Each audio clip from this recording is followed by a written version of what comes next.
집 매각 계획이 있으신 분들 아주 집중해서 들으셔야 될 것 같습니다. 최근에 아주 중요한 얘기가 두 개가 나왔는데요. 상급관청인 기획재정부가 하급관청인 국세청에 대해서 이런 법령은 이렇게 해석하고 이렇게 적용하라 하는 게 바로 이 얘기입니다. 그런데 이 예규에 대해서 최근에 두 개가 나왔는데 아주 이것 때문에 부동산 카페가 난리가 났습니다. 채널 고정해 주시고요. 저희가 오늘 이 문제에 대해서 아주 정확한 설명을 듣기 위해서 아주 실력파 세무사 홍지영 세무사님 모셨습니다. 안녕하세요. 네, 안녕하세요.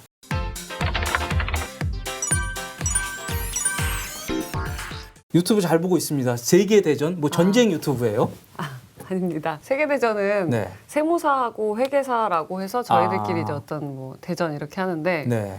제목을 잘못 정해서 세계대전을 검색하면 2차 세계대전이 쭉 나오기 그렇군요. 때문에 네. 저희가 이제 양도세 비과세에 대해서 기존에 영상을 한 3-4개를 올렸습니다. 그런데 지금 다 계속 바뀌고 있어가지고 또 이거를 찍게 됐습니다. 이제 더는 찍기 싫으네요. 이게 좀 마지막이 됐으면 좋겠습니다. 자, 이번에 예규가 나왔다고 하는데요. 올해부터 달라지는 양도세 비과세 요건에 대해서 한번 복습을 해보겠습니다. 자, 우선 올해부터 장특공제 해주는 방식이 좀 달라지죠. 그래서 기존에는 보유만 가지고 했는데 이제는 보유와 거주를 분리해서 보유 10년 그리고 거주 10년을 해야 장특공제 최로 80%까지 받게 그렇게 변화가 됐습니다. 문제는 2번, 3번이네요. 두 번째는요. 비과세 받으려면 이제 실거주 요건 2년이 들어온 거죠. 이게 그렇죠. 이제 파리 대책 이후에 취득한 주택에 대해서 그렇게 들어왔고 요거는 조정 대상 지역만 해당이 됩니다. 네. 세 번째는요. 1주택 기간으로 2년이 필요한데요. 네. 다주택을 양도하고 나서 해소한 뒤에 2년이 지나야 비과세 인정을 받을 수 있는 그런 요건이 있습니다. 그래서 바로 저 3번에 관련해서요. 지난 12월 24일 날 기재부 예규가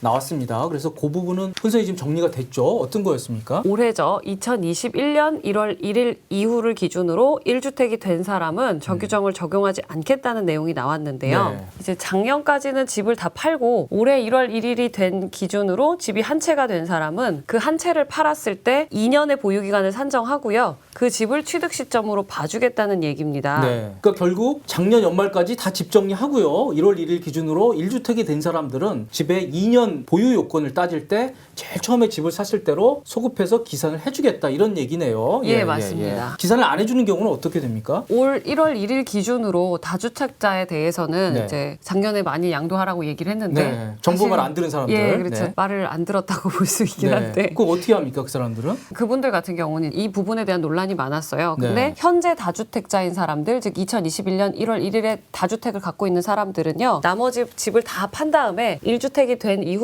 그 1주택이 된 시점부터 다시 그 취득 요건을 기산하겠다는 거죠. 네. 그 2년을 계산하겠다는 거죠. 그러니까 다주택이었다가 올해 이제 다주택을 해소하면 그 판 시점부터 2년을 기다려야 그 마지막 주택에 대해서 9억까지 양도세 비과세 혜택을 준다. 이런 얘기가 나온 겁니다. 지난 연말에. 작년까지 집을 판 사람들에 대해서는 다소 숨통을 트여준 그런 조치로 볼 수가 있는데요. 문제는 지난 1월 14일 날 또다시 예규가 하나가 나왔습니다. 이번에는 거주 요건에 대해서 다소 좀 혼란이 있던 부분을 정리한 예규였는데요. 이것 때문에 난리가 났습니다. 무슨 내용이었나요? 뭐 정리를 해주는 측면에서는 좋은 얘기일 수 네. 있는데 그런데 이제 요건 자체가 비과세 요건이 매우 강화되다 보니까 그래서 이제 난리가 난 거죠. 네.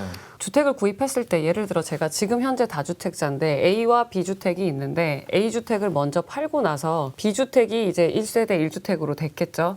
그러면 그 B주택에 대해서는 A주택을 다 판매하고 난 시점부터 거주 요건을 다시 기산하겠다는 겁니다. 그렇죠. 그러니까 다주택자이던 시절에 B를 계속 갖고 있었고 거기 거주했다고 하더라도 그 부분에 대한 거를 아예 포함을 해주지 않고 다주택이 해소된 그 시점부터 거주 요건을 기산하겠다는 게 이번 예규의 주요한 내용입니다. 예, 그렇습니다. 이게 2017년 파리 대책 이후에 취득한 주택에만 해당이 됩니다. 거기에는 양도세 비과세를 위해서 2년 실거주 요건이 들어가는데요. 해석함에 있어서 작년까지 다주택을 해소한 사람과 그리고 해소하지 않은 사람을 좀 차별을 두는 그런 내용으로 보입니다. 현재 다주택인 경우에는요. 다주택인 경우는 올해 집을 팔더라도 다시 이제 파리 주택 이후에 취득한 주택은 2년을 새롭게 살아야 된다. 그런 내용이죠. 그러니까. 예, 맞습니다. 예. 그러면 작년까지 집 다 팔고 현재 1주택인 사람도 그렇게 됩니까? 아니요. 작년까지 이제 집을 다 양도를 하시고 네. 2021년 1월 1일 기준으로 한 채만 있으신 분은 그 이전에 다주택인 기간에 거주하셨던 것도 다 인정이 되죠. 아, 그렇군요. 아까하고 같이 역시 작년까지 정부 말 잘 들은 사람은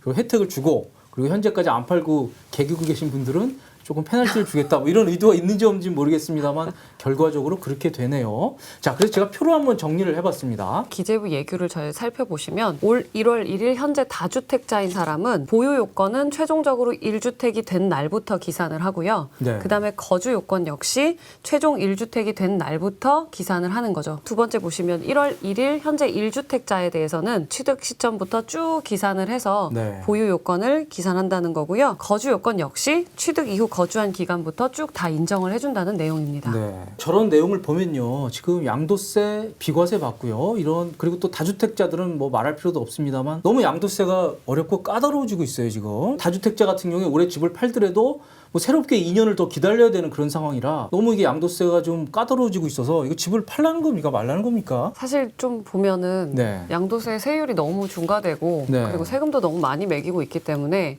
상담 자체도 남한테 팔 바에야 이 돈 네. 내고 내가 증여가 낫지 않겠나 이런 상담들도 많고요. 네. 전반적으로 너무 과세가 많이 되기 때문에 사실은 파는 사람이 있어야 사는 사람이 있을 수 있는 거 아닙니까? 그렇죠. 그래야 가격이 안정되는 거잖아요. 그렇죠.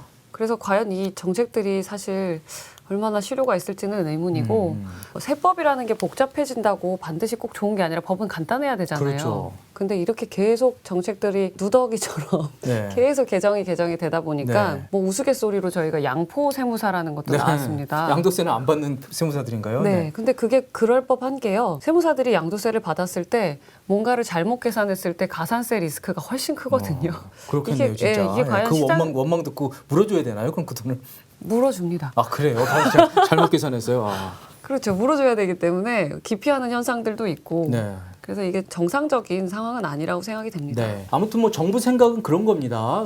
투기적 수요를 없애기 위해서 정말 실수요자들만 보호하고 투기적 요소에 대해서는 과세를 강화하겠다 뭐 이런 측면인데 거기에 따른 부작용도 분명히 있을 것 같습니다. 제가 그 임대주택 자진말소하면 이제 그 다주택자들 중과 배제한다 뭐 그런 것들이 지난 여름에 나왔는데 이거 보면 무슨 내용이 있냐면 의무 임대 기간의 절반을 채워야 또 이게 돼요. 그래서 맞습니다.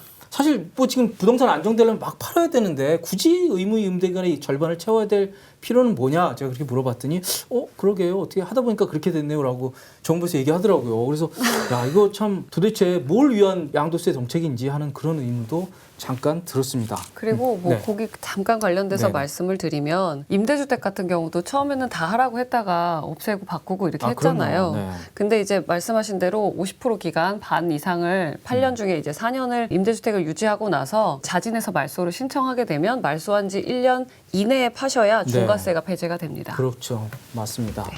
자, 저희는 지금까지 최근에 나온 기재부 예규를 중심으로 달라진 양도세 비과세 요건에 대해서 알아봤습니다. 지금까지 도움이 되셨다면 좋아요, 구독 꼭 부탁드리겠습니다. 감사합니다.